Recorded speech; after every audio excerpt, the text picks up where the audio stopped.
Olá, muito boa tarde, seja bem-vindo e bem-vinda ao Mundo UFG. Estamos começando aqui mais um debate, mais uma conversa com especialistas. Hoje você acompanha o segundo episódio da nossa série sobre as relações entre Estados Unidos e Brasil. Nosso foco hoje são os direitos humanos, um assunto muito debatido no meio acadêmico e fora dele também, e que traz muitos desafios. Afinal de contas, muitas pessoas ainda vivem condições que ferem esses direitos.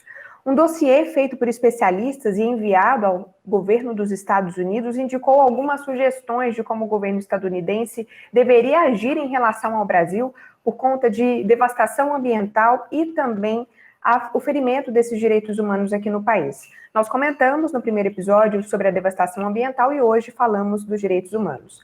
O interessante é que essa nossa conversa está sendo gravada dia 31 de março, dia em que o golpe que instaurou a ditadura civil-militar no Brasil completa 57 anos. E um dia depois de saírem 3, de uma vez, comandantes, o do Exército, da Marinha e da Aeronáutica aqui no Brasil, e dizendo, nas palavras deles, que não participariam de aventura golpista. Então nós vamos conversar sobre o assunto. Eu estou aqui acompanhada, como você pode perceber, da Josiane Carvalho, nossa intérprete para Libras. Josiane, seja bem-vinda, muito obrigada pela parceria. E no Mundo UFG, você já sabe, nós prezamos pela acessibilidade. Então, eu vou fazer a minha autodescrição. Eu sou Letícia, uma mulher branca, de cabelos castanhos escuros, abaixo dos ombros. Eu estou usando uma roupa amarela com um colar dourado. Estou na minha casa por conta da pandemia. Atrás de mim tem paredes brancas e do meu lado direito uma plantinha aqui do meu apartamento. A Josiane está usando uma roupa toda preta, atrás dela tem um fundo branco. A Josi é uma mulher branca, de olhos castanhos e cabelos pretos. Vou dar as boas-vindas, então, para os convidados do nosso primeiro bloco, professora Helena Esser dos Reis, que é doutora em filosofia e coordenadora do programa de pós-graduação interdisciplinar em Direitos Humanos da UFG, e também professor James Naylor Green, que é historiador especializado em estudos latino-americanos, brasilianista e ativista dos direitos LGBT. Professor atua na Brown University e é co-coordenador da rede nos Estados Unidos pela democracia no Brasil. Foi essa rede que produziu esse documento, que elaborou o documento e entregou ao governo dos Estados Unidos.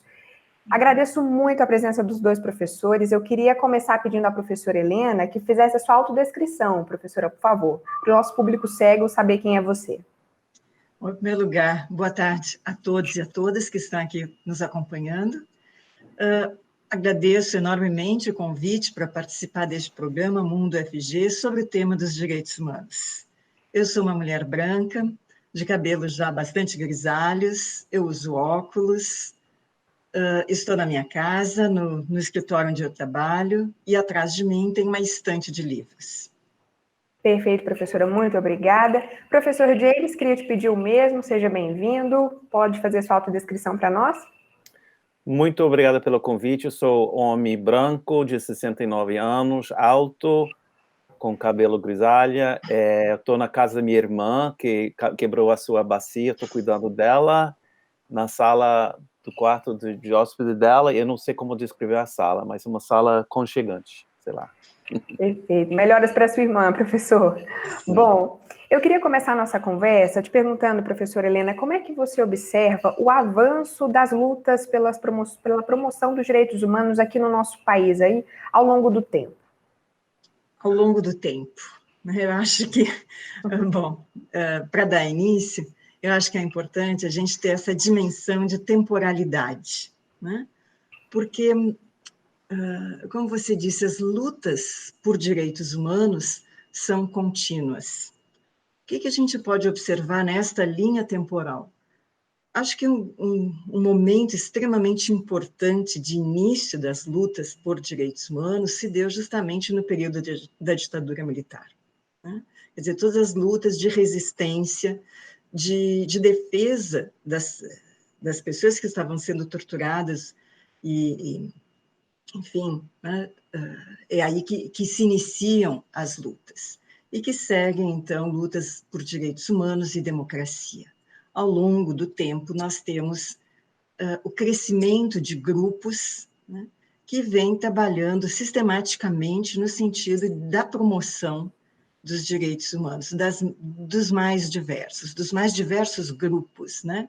Sejam grupos de mulheres, sejam grupos LGBT, sejam grupos de raça negra, grupos indígenas, e também a gente não pode esquecer de sustentabilidade, de respeito ao meio ambiente, né? Quer dizer, direitos humanos inclui uma série de direitos, não apenas inerentes à própria pessoa, mas de convivência, de acolhimento do outro e de respeito ao ambiente no qual nós convivemos. Então, nós vimos, depois, sobretudo, da democratização do país, da Constituição de 1988, nós temos um avanço nesse sentido, né, dessa Constituição por um lado, também de grupos, mas também de certos reconhecimentos de direitos por meio de políticas públicas, né? Infelizmente, nos últimos anos, nós temos enfrentado agora uma série de violações a direitos humanos, né? Quer dizer, os grupos permanecem presos, buscando resistir, mas o enfrentamento está sendo constante, dificultando o avanço, né, e o reconhecimento mesmo, e a garantia desses direitos. Bom, professor James, antes até de entender um pouco melhor o que tem no dossiê em relação a direitos humanos, eu queria entender a origem dessa rede nos Estados Unidos pela democracia no Brasil. Porque é interessante a gente pensar que você é o fundador da rede, né, professor? E, assim, qual que é a motivação ou a preocupação para se criar uma rede como essa para falar da democracia aqui? Bom, a minha história com o Brasil começou em 73, quando participei num grupo em Washington, Comitê contra a Repressão no Brasil, que justamente estava denunciando o tratamento de presos políticos no Brasil, que a professora Helena citou agora. E eu tive a oportunidade de morar no Brasil entre 76 e 82, onde eu fui um dos fundadores do primeiro grupo LGBT no país, o Grupo Somos de São Paulo. Então, temos sensibilidade muito grande sobre a realidade brasileira, e quando houve a eleição do presidente Jair Bolsonaro, ficou evidente que era necessário de forjar uma solidariedade internacional com as conquistas que foram logradas ao longo desse processo de democratização que começou nos anos 70, quando eu morei no Brasil.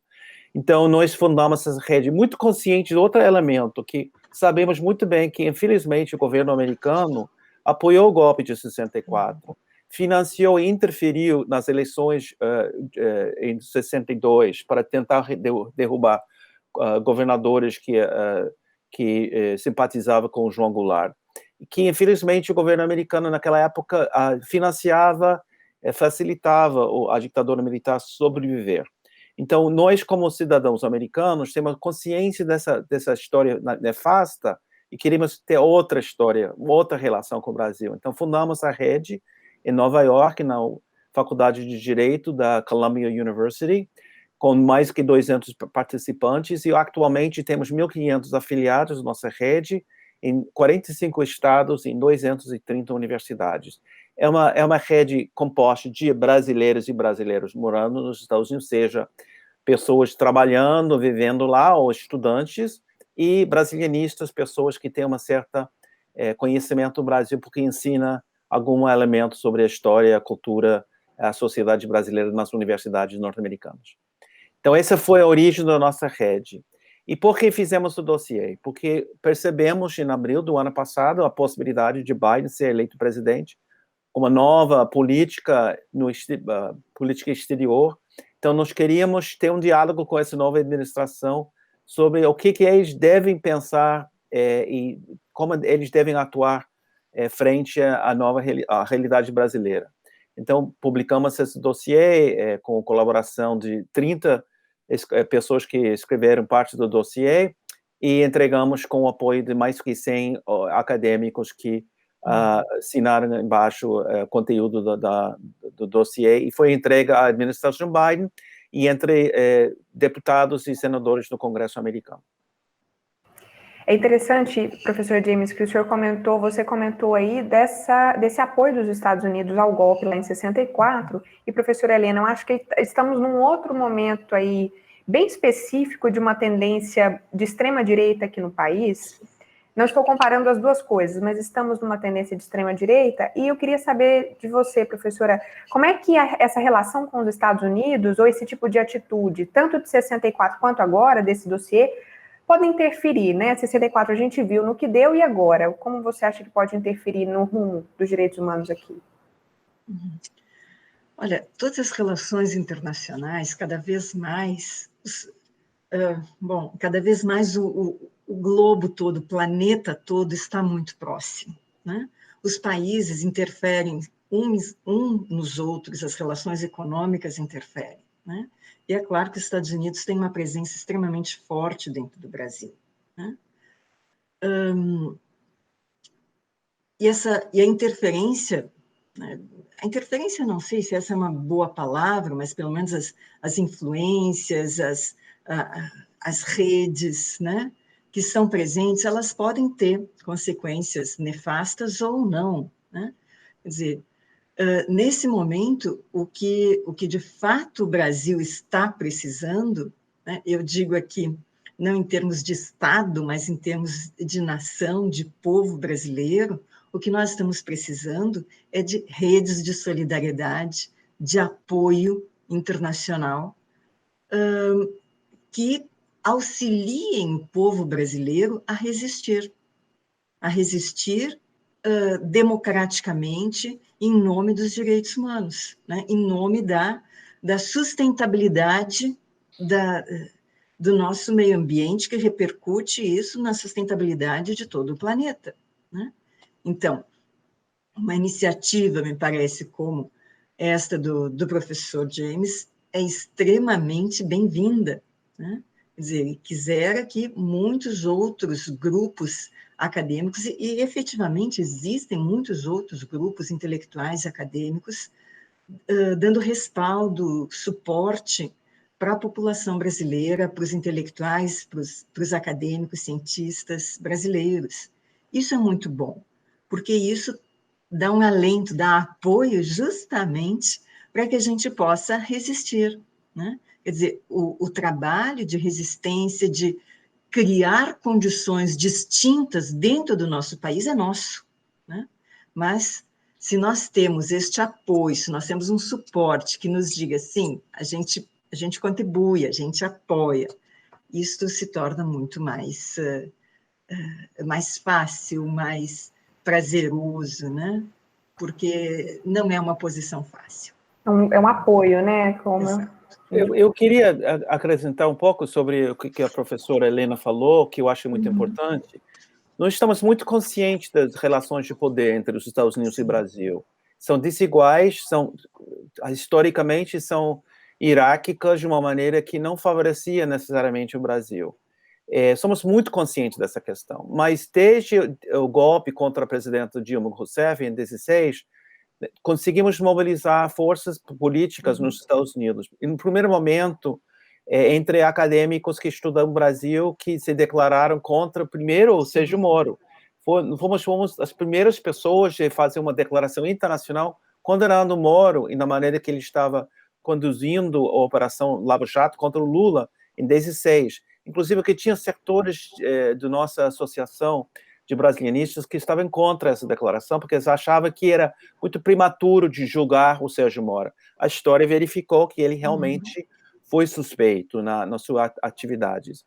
E depois, quando o presidente Temer e depois o Bolsonaro foram eleitos, nós fomos ativamente participando em atividades de apoio aos movimentos sociais e populares no Brasil, seja comemorando o assassinato de Marielle Franco, para lembrar esse assassinato e tendo pressão sobre o governo para saber quem mandou matar a Marielle Franco, quanto às atividades em defesa do povo indígena, dentro do Congresso americano, com declarações de deputados defendendo o povo indígena brasileiro.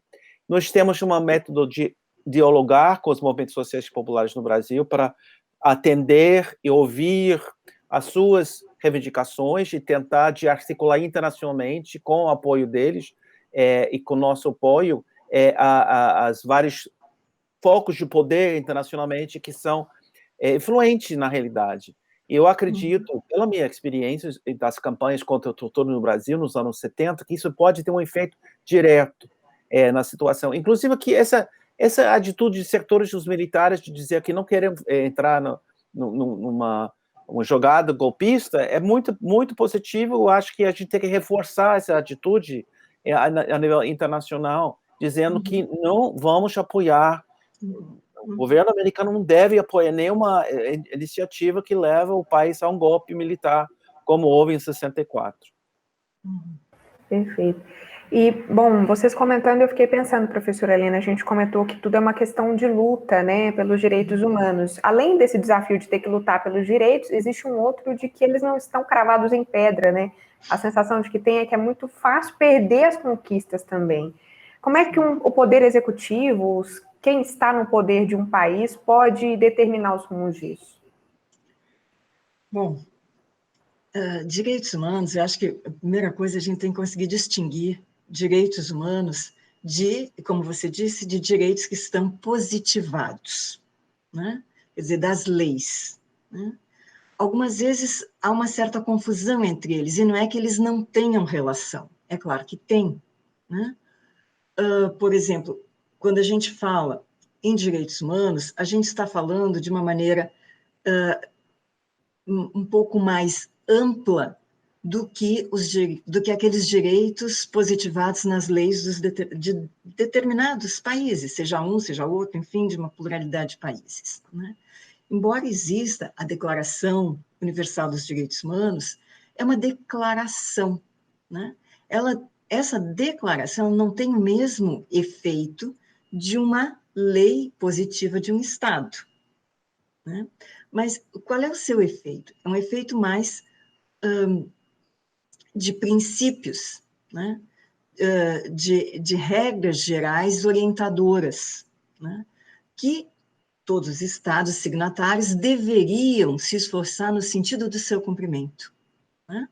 Bom, então, os direitos humanos, como você disse, são fáceis de perder porque não estão gravados nem na pedra e nem necessariamente nos textos constitucionais e legais.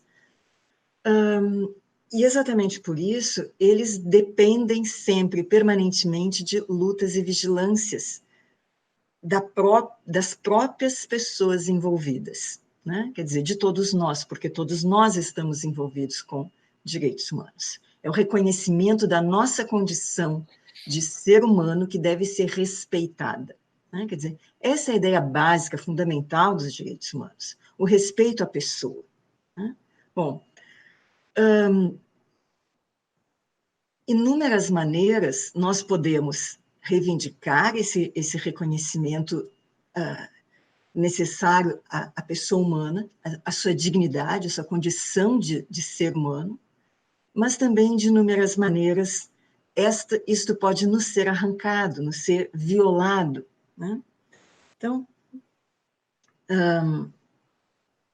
como fazer para que a gente não perca isto? Como fazer para que os poderes não usurpem esta nossa condição humana, né?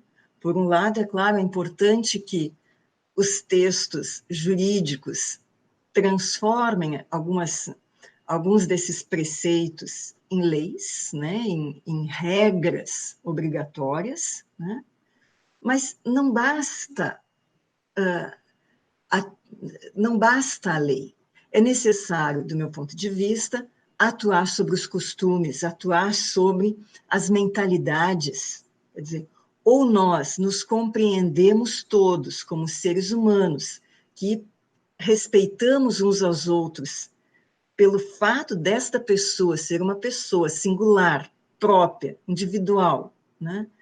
Com as suas características, ou nós jamais vamos conseguir uma relação respeitosa para todo mundo, né? Quer dizer, é preciso que cada um respeite a cada um dos demais, né? Integralmente.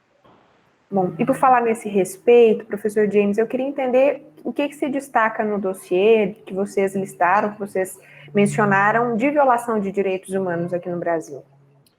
Nós deixamos muito claro que estamos muito preocupados com a situação do genocídio cometido contra o povo afrodescendente brasileiro e que ficou mais visível durante o Covid, onde não é somente a violência que sofre o povo afrodescendente pela polícia, mas também por uma política de Estado que desfavorece e marginaliza as pessoas com menos recursos econômicos e sociais, que estão sendo vítimas de maior índice de morte pelo Covid.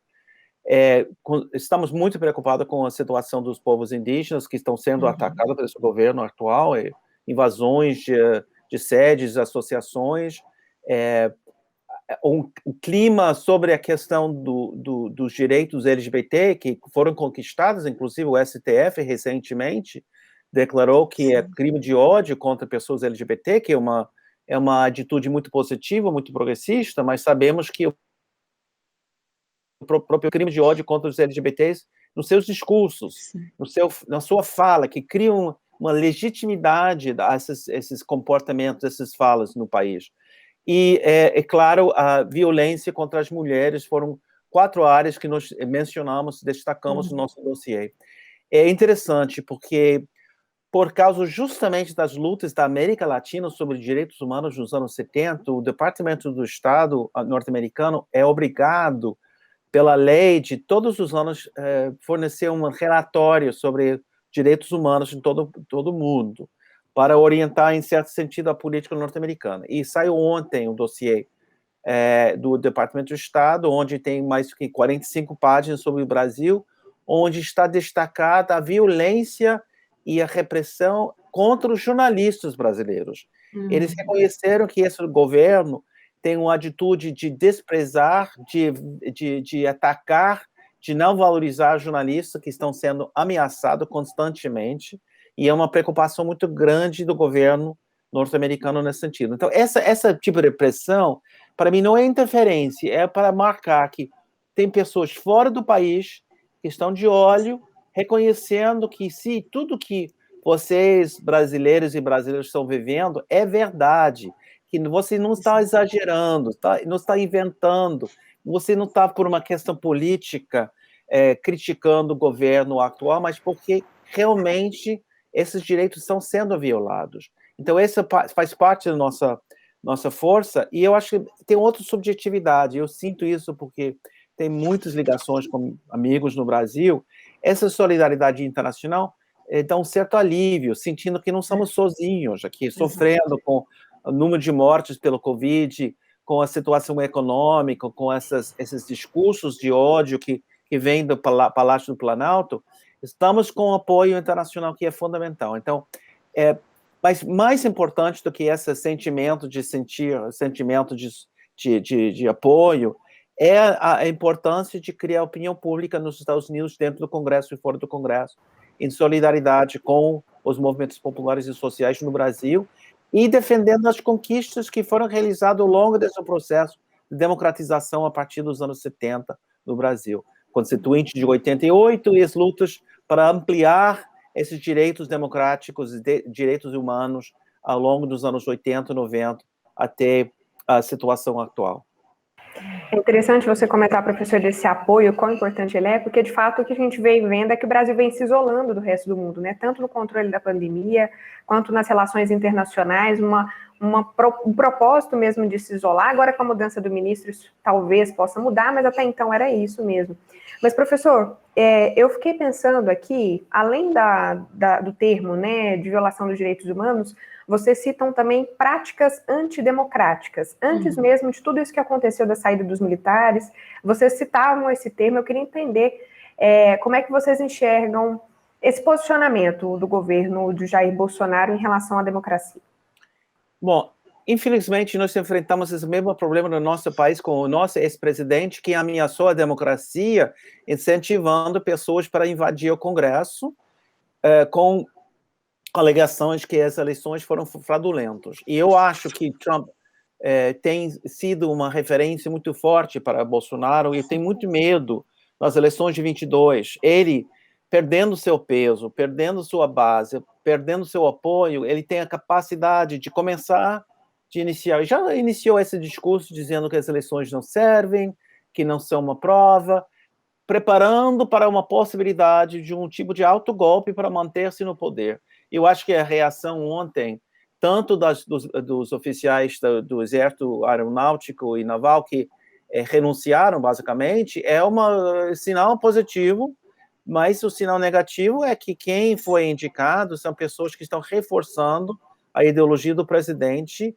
e apoiando essas ideias que podem levar a um autogolpe em 2022, caso, por exemplo, um candidato eleito não é satisfatório para as forças dentro do Exército e fora do Exército, como Luiz Inácio Lula da Silva, que é um possível candidato à presidência, e sabemos que o general Vilas Boas indicou no seu livro que ele fez essa declaração justamente para pressionar Lava Jato de condenar Lula e eliminar a possibilidade dele ser candidato. Então, eu acho que o Brasil está numa situação de crise política, sanitária, econômica e moral nesse momento. Espero que a dinâmica seja positiva, mas se não tem confiança total, eu que ensino a história do Brasil, sabe como que é volúvel a história. Eu posso citar vários momentos que vocês devem conhecer muito bem, como é muito difícil prever o que pode acontecer. Então, por isso, todo mundo, dentro e fora do Brasil, tem que ser muito vigilante para prever essas eventualidades mais nefastas, porque nós queremos reforçar a democracia, não eliminá-lo. Exato. Professora Helena, eu fiquei pensando na questão de como se lida, né, com discurso de ódio, com ameaças à democracia, por exemplo. Como é que a gente tenta enfrentar isso? É com tentar dialogar? É tentar ter uma postura um pouco mais combativa? Acho que nem tem uma resposta única, né? Não é fácil. Exato. Eu acho que não é fácil, acho que nós temos que pensar em várias possibilidades, né? Porque, na verdade, o discurso de ódio é um discurso que não dialoga, né? Então, não adianta você querer dialogar com quem não dialoga, né? Porque o diálogo implica justamente nessa capacidade de ouvir e argumentar, de argumentar e ouvir e assim por diante. Então, tem algumas coisas que não tem muito como dialogar. No entanto, não me parece que esta seja a solução. Simplesmente isso nos levaria a um embate e pronto. E eu, pelo contrário, eu acho que é extremamente importante construir condições para o diálogo, né? Então, e nesse sentido, me parece que a gente precisa, algumas vezes, talvez, conversar por meio dos movimentos sociais, por meio de grupos que se organizam, não tanto, talvez, no centro da estrutura do Estado, da estrutura de poder do Estado, mas por meio das periferias, né? Por meio da sociedade, das pequenas comunidades, né? E aí, sim, construir por meio de argumentos, por meio de ações, né? Um entendimento no sentido da importância da democracia, do respeito aos direitos humanos, da solidariedade, de uma forma saudável de convivência uns com os outros, com o meio ambiente, enfim. Quer dizer, eu acho que essa é uma estratégia que pode é demorada, sim, esse é um problema, né? Porque a gente precisa construir isto com muito esforço, devagar, ouvindo o outro, argumentando a partir do seu argumento, né? Incorporando algumas ideias, e isso não se faz rapidamente. E nesse momento o Brasil tem pressa, a nossa situação está muito deteriorada, né? Então, quer dizer, esta é uma maneira de enfrentamento da situação que eu vejo, mas não é a única e não pode ser a única. Posso adicionar alguma coisa, Letícia? Claro. Tem várias experiências nesse sentido, de uma pessoa muito politizada, muito jovem, e saber com quem vale a pena tentar convencê-lo e quem não vale a pena. Então, eu me lembro, depois das eleições que estava no Brasil, os motoristas de Uber e táxi estavam se dizendo que votaram em Bolsonaro, e falei, o senhor deve anotar num papelzinho em quem o senhor votou, porque daqui a 6 meses o senhor vai esquecer, e o senhor vai votar e ter que verificar nesse papel em quem o senhor votou. Porque, na verdade, existe uma realidade de milhões de pessoas que votaram em Bolsonaro e estão repetidos. Eles caíram no discurso, na ideia, estão numa outra realidade. Então, com essas pessoas, a gente tem que saber dialogar, conversar com calma, sem cobrar o passado, explicar a situação com muita paciência, mas com muita urgência. Concordo com a professora Helena nesse sentido. E não adianta somente oferecer bolos e café entre o primeiro e o segundo turno. Tem que ser um trabalho anterior, e muito anterior. Outra experiência é a questão de saber com quem vale a pena dialogar.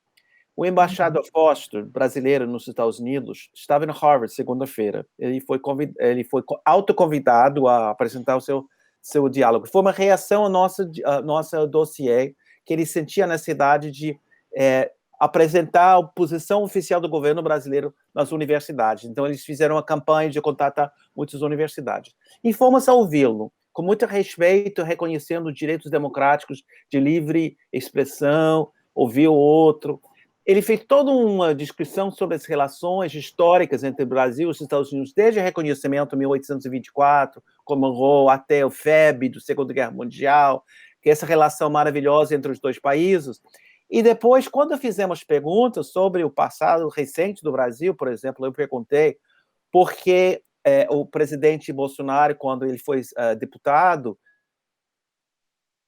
que ele chamava a Revolução de 64, e elogiou o torturador que tinha torturado a própria presidente, e depois inferiu que ela não foi torturada.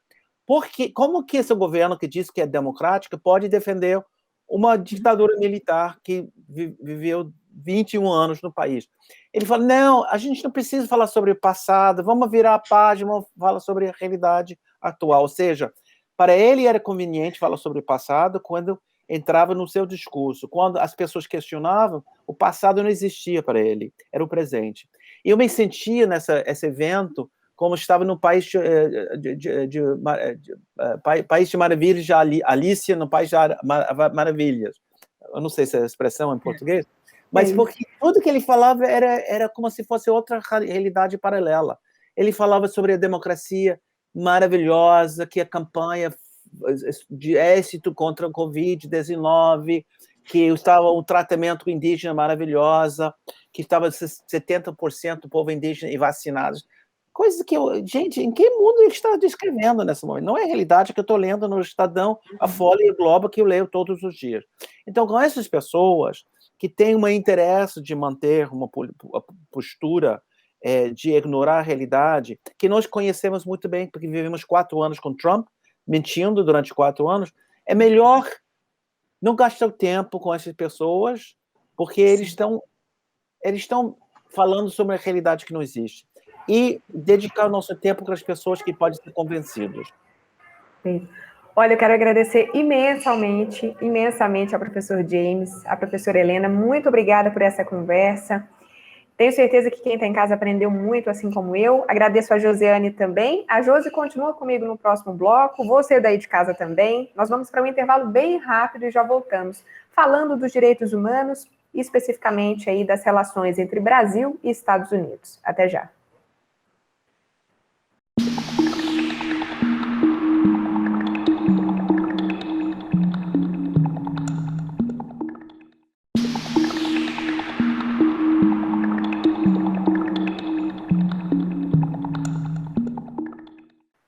Olá, bem-vindo e bem-vinda de volta ao Mundo FG. Agora começamos o segundo bloco para falar das relações entre Brasil e Estados Unidos, com foco aí nos direitos humanos. Lá no primeiro bloco a gente explicou, né, sobre o dossiê que foi enviado ao governo norte-americano, falando da devastação ambiental aqui no país e do ferimento aos direitos humanos que vem sendo cometido. E a gente vai continuar falando agora nesse segundo bloco com outros 2 novos convidados. A Josiane Carvalho continua com a gente, fazendo a interpretação para Libras. E agora eu recebo a professora Gladys Mitchell, que é PhD pela Universidade de Chicago, autora de mais de 17 publicações sobre políticas públicas, direitos humanos, A Gladys também pesquisa racismo e comportamento, opinião política afro-brasileira, identificação racial, identidade de grupo negro e ações afirmativas. Recebo também Paulo Abrão, ex-secretário executivo da Comissão Interamericana de Direitos Humanos, professor de Direito no Brasil e na Espanha, foi secretário executivo do Instituto de Políticas Públicas de Direitos Humanos do Mercosul e também é presidente da Comissão de Anistia do Brasil, essa comissão que é responsável pelas políticas de reparação e memória das vítimas da ditadura. O professor Paulo também foi secretário de Justiça do Brasil, presidente do Comitê Nacional para Refugiados e do Comitê Nacional contra o Tráfico de Pessoas. Atualmente, professor visitante na Brown University. Sejam muito bem-vindos, muito obrigada por estarem aqui no Mundo FG para a gente conversar. Queria começar pedindo à professora para fazer a sua autodescrição, para o nosso público cego entender quem é você. Bem-vinda. Obrigada para esse convite. Eu sou uma mulher negra com cabelo longo. Perfeito. Professor Paulo, por favor, sua descrição. Eu sou um homem latino com cabelos pretos, estou em frente a uma parede branca com uma porta e um quadro e uma camisa azul. Perfeito. Professora Gladys, eu queria começar conversando com você sobre a questão racial que o dossiê especifica, né? A violação de direitos humanos, principalmente pensando na população negra. O que se destaca do dossiê, professora? Sim, eu acho que esse problema de violência policial contra a comunidade negra é algo muito importante para falar, porque agora, desde esse ambiente, ou esse clima de Black Lives Matter, ou vidas negras importam, muitas pessoas estão pagando a atenção ao Brasil, porque o Brasil, infelizmente, é um país que mata muitos negros, a polícia mata muitos negros. E um exemplo é que em 2016, a polícia mataram mais de 4.000 pessoas e a maioria, acho que 75% dessas pessoas são pessoas negras.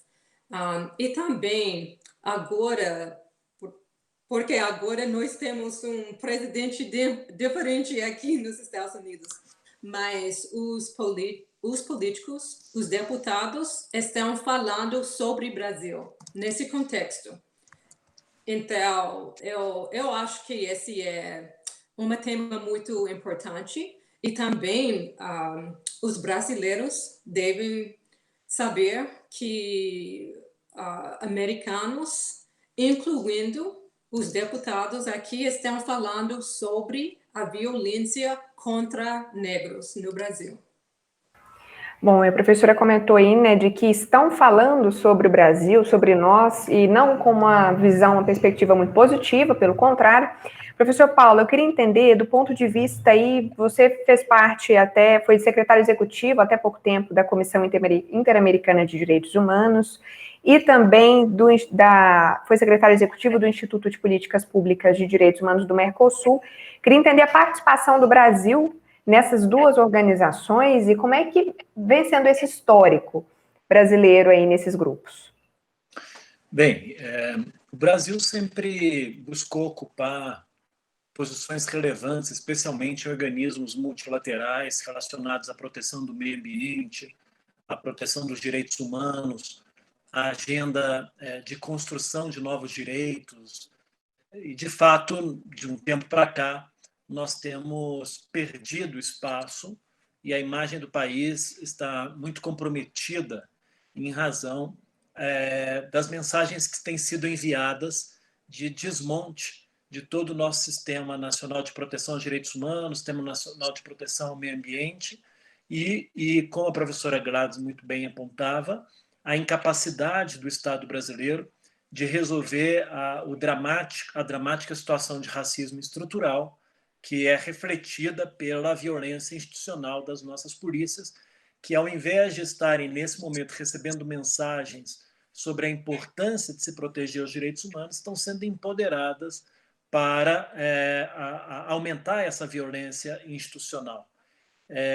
O informe que a professora Gladys fez referência e que foi publicado nos Estados Unidos, ele traz esse alerta em relação a um sistema de segurança seletivo e dirigido a um determinado perfil social, a uma determinada raça, e que não tem recebido das nossas autoridades uma resposta contundente para evitar a repetição e a continuidade desse padrão de violência institucional dirigida a um determinado segmento social. Tudo isso vai gerando um ambiente de comprometimento da imagem internacional do país, e também nos Estados Unidos as novas autoridades estão muito atentas a essa realidade brasileira e entendo eu que exigirão mudanças para que as relações bilaterais, mas também a própria presença do Brasil em outros espaços relevantes, ela possa ser reconstruída ou ela possa ser minimamente respeitada. Professora, é uma preocupação de entidades, mas principalmente do governo norte-americano, com o racismo aqui no Brasil e a violência à população negra, pode ser entendida também como uma tentativa dos Estados Unidos de avançar nesse assunto também? A gente acompanhou, acho que um caso emblemático, que ficou muito marcado, é o caso do George Floyd, né? I Can't Breathe. E como é que isso ajuda também, na verdade, um movimento conjunto, né, dos Estados Unidos também de tentar avançar nesse assunto? Sim, é uma pergunta muito, muito importante. O que eu estou vendo agora é que há grupos dentro do Brasil que sempre teve grupos, mas tem grupos negros no Brasil que estão fazendo projetos, colaborações com grupos americanos. Então, para mim, este é algo muito importante e forte para eu não sei, para visualizar esses problemas do Brasil, mas também aqui nos Estados Unidos. Então, por exemplo, a Coalizão Negra pelos Direitos está fazendo muitas coisas dentro do Brasil, mas também eu já convidei pessoas desse grupo falar em diferentes webinars aqui com militantes do Black Lives Matter. E eu acho que é muito importante para ter essas relações para falar sobre os problemas, mas também como o que nós podemos fazer juntos para mudar essas situações. Perfeito. Bom, Paulo, em 2010, a Corte Interamericana de Direitos Humanos condenou o Brasil a investigar as violações de direitos humanos no período da ditadura civil-militar. Eu queria entender como é que é a sua visão, se essa responsabilização foi feita e como é que isso impacta hoje na visão dos direitos humanos. Porque no bloco anterior a gente comentava que hoje, na gravação dessa conversa, é o dia 31 de março aqui no Brasil, é o dia em que o golpe de 64 completa 57 anos, né? Então é um contexto importante da gente discutir, porque também foi um contexto de inúmeras violações de direitos, né? De fato, nessa semana do aniversário do golpe militar de 1964, nós precisamos ter muita consciência de que, historicamente, desde o processo de redemocratização, todos os governos têm tido um compromisso com a implementação da agenda da transição democrática, com a reparação às vítimas, com a instituição de políticas públicas de memória, com a preservação dos valores das liberdades e da democracia, com a ampliação da participação social, com o reconhecimento e ampliação de direitos para os grupos historicamente discriminados, para as populações mais vulneráveis. Isso tem sido uma constante por cada um dos governos de diferentes forças partidárias que, desde a nossa redemocratização, chegaram legitimamente ao poder. Pela primeira vez na nossa história, nós temos um governo que tem declarado publicamente uma ausência de compromisso com essa agenda da transição democrática, que tem interrompido o processo de reparação às vítimas, que tem permitido notas oficiais de celebração da ditadura e que tem adotado um discurso de justificação dessa violência institucional, como se a barbárie ela fosse justificável. Então, é um momento muito sensível. Durante essa semana houve crises, inclusive vinculando as nossas Forças Armadas. Existe uma reação da sociedade brasileira para poder afirmar que não tolerará nenhum tipo de retrocesso na nossa agenda democrática, que não permitirá a existência de grupos paralelos civis armados que queiram manter o poder pelo uso da força e não pelas vias eleitorais, democráticas, pacíficas, que têm constituído esse processo gradativo de consolidação democrática brasileira. Então, as vítimas da ditadura brasileira ainda esperam concluir o processo de reparação. O Supremo Tribunal Federal tem em suas mãos uma possibilidade de decidir sobre o dever do Estado brasileiro, de acordo com os compromissos que ele assumiu com tratados e organismos, tratados internacionais de direitos humanos, de internalizar as decisões da Corte Interamericana, que estabelecem, inclusive, o dever de investigar cada uma das violações e dos crimes que foram cometidos na ditadura. É muito importante. Esse não é um tema do nosso passado.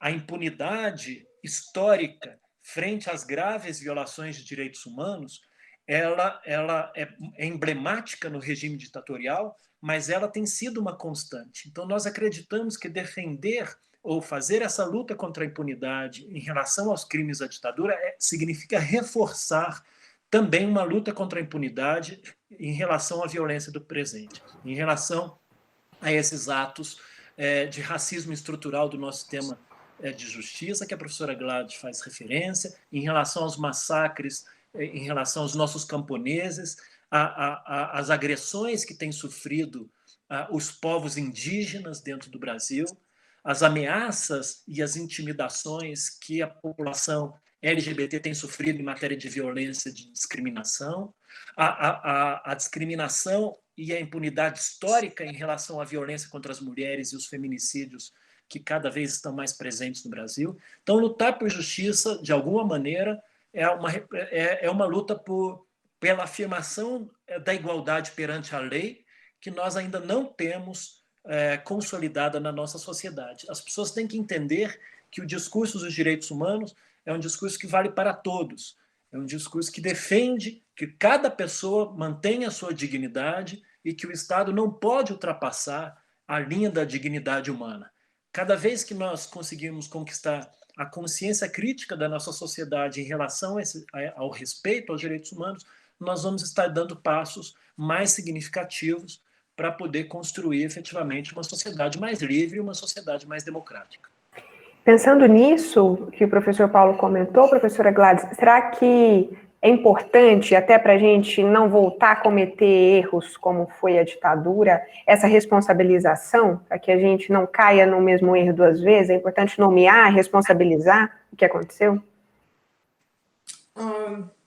Só que o professor Paulo já falou, então eu não tenho algo mais para falar sobre isso. Uhum. Bom, e professora Gladys, comentando então de algo que ainda é uma questão também, que vocês comentam no dossiê, que é a retirada de comunidades quilombolas da região de Alcântara. Queria entender melhor o que está acontecendo, né? Um acordo firmado entre Bolsonaro e Trump, vocês pedem no dossiê que isso não continue. Qual que é a consequência, né, de retirada dessas comunidades, dessas terras que vivem há muitos anos lá? Sim, exatamente. Então, com esse acordo, mais de 800 famílias quilombolas perderam a terra. E este é horrível. Então, dentro do dossiê, nós escrevemos sobre isso, mas também nós pensamos que o presidente Biden, porque ele é um presidente novo, que ele deve rejeitar a decisão do Trump e também esse acordo. Então, nós pensamos que também que as pessoas que moram nessa terra devem receber dinheiro, porque a terra deles ou delas estão sendo utilizados com esse programa, e também eles perderam muita terra. Então, uma resposta do presidente Biden é que ele não pode fazer isso, como pagar para essa terra, mas ele pode falar com Bolsonaro e os outros políticos e deve falar com eles que eles devem pagar a comunidade. E também eu quero mencionar que o professor Sean Mitchell, ele tem um livro sobre esse sujeito. Então, para as pessoas que querem aprender mais sobre Alcântara e esse projeto, eles devem ler o livro dele, porque ele é um especialista nessa área. Perfeito. Paulo, eu queria entrar na questão que vocês comentam no dossiê também, que é da dificuldade de ter informações verídicas com o governo oficial brasileiro, dessa confusão, às vezes dessa maquiada, né, que se tem das informações reais da pandemia, por exemplo. No bloco passado a gente comentou disso, e ao mesmo tempo a gente vê aí o relatório da Comissão Interamericana de Direitos Humanos destacando a violência contra jornalistas, né, quem tenta levar essas informações, não só para os brasileiros, mas para outros países também, né. Queria que você comentasse sobre isso. Durante esses 2 últimos meses, foram publicados 3 importantes informes sobre a situação dos direitos humanos no Brasil. O primeiro, o informe da Rede, que é o que nós aqui estamos comentando. Depois, o próprio informe da Comissão Interamericana de Direitos Humanos. Pela primeira vez em 25 anos, um organismo internacional faz um informe bastante compreensivo sobre a situação geral do Brasil. E ontem saiu o relatório anual do Departamento de Estado dos Estados Unidos sobre a situação dos direitos humanos no mundo, que traz informações e posições bastante críticas em relação ao que está acontecendo no Brasil. Isso deve chamar a nossa atenção como sociedade para entender que a comunidade internacional está muito atenta sobre o que está passando no Brasil, e ela não terá dúvidas em denunciar cada um dos retrocessos que eventualmente nós tenhamos atualmente na nossa sociedade. Um deles é esse que você comenta, em matéria de liberdade de expressão. O informe do governo dos Estados Unidos, o nosso informe da Rede e o informe da Comissão Interamericana trazem um capítulo muito importante de registro da elevação e da escalada de discursos contra jornalistas, de ameaças, de desprestígio da atividade jornalística no Brasil, e como isso tudo vai gerando um ambiente de estigmatização para que a sociedade deixe de acreditar nas informações verídicas que são produzidas a partir de indícios, a partir de apurações investigativas, comecem a acreditar em caminhos alternativos sem rigorosidade técnica, como esse processo de criação de fake news que vão circulando em grupos de WhatsApp a partir de uma ideia de uma verdade paralela que apenas vai empurrando a sociedade a não ter conhecimento real dos problemas que ela está passando, né? ou a tentar construir uma aparência de uma normalidade em relação a fatos que são inaceitáveis. Então, nós temos que estar preservando a posição de princípio em defesa das liberdades públicas, é a posição principal que nós precisamos, nesse momento, assegurar, porque sem ela, sem o acesso à informação, sem a liberdade de imprensa, sem o livre exercício da imprensa independente, sem a agressão das autoridades públicas, que, na verdade, têm o dever de proteger a liberdade de expressão e não de atacá-la, nós podemos estar correndo um sério risco de estar metidos em uma realidade que não seja condizente com os fatos, com a verdade. Então, preservar isso é algo que o nosso informe chama atenção, a Comissão Interamericana também chamou atenção, e também o Departamento de Estado nos Estados Unidos tem chamado a atenção. Isso é algo inédito, porque, historicamente, a liberdade de expressão não era registrada como um problema do Brasil, não era registrada como algo a preocupar-se no Brasil. E de 2 anos para cá, isso se transforma em uma realidade. Então, veja a gravidade desse tipo de prática que não demonstra apreço pelo exercício da liberdade de imprensa e as consequências que isso pode gerar no futuro, né?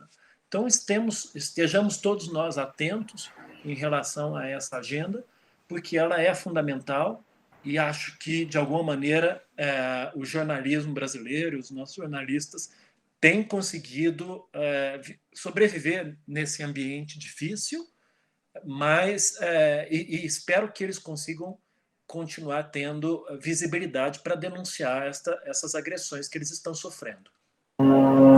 Bom, infelizmente nosso tempo acabou. Eu agradeço imensamente a professora Gladys, ao professor Paulo. Muito obrigada pela conversa, aprendemos muito. E é isso, vamos ficar atento e acompanhando, né? Inclusive as ações de fora do Brasil, ao que está acontecendo aqui.